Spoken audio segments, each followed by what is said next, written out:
Posibleng magsabay ang impeachment trial ni Vice President Sara Duterte at ang pagdinig ng International Criminal Court sa kasong Crimes Against Humanity labang kay dating Pangulong Rodrigo Duterte sa Setyembre. Ngunit ayon kay Senate President Francis Chis Escudero, wala siyang nakikitang problema o epekto nito sa paglilitis sa pangalawang Pangulo. Pero wala namang ugnayan yun eh. Whether nagsabay, hindi nagsabay, wala namang nakasulat na batas na bawal magsabay. Hindi Yes, naman sir. gano'n yan.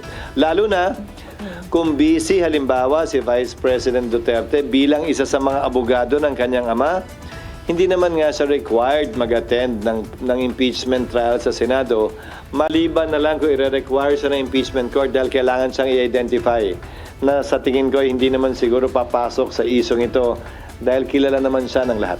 Paglilinaw pa ni Escudero, magkahiwalay na isyu ang impeachment trial at ICC hearing kaya hindi ito dahilan para maantala anumang dapat gawin ng Senado sa kanilang trabaho. Wala ako nakikitang posibleng epekto nito. Kung hindi, magandang ihalin tulad.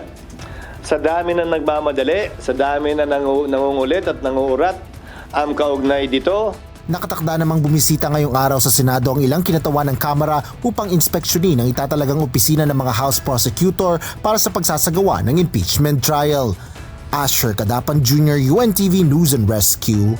Diyos ang aming sandigan, serbisyo publiko ang aming pinahalagahan.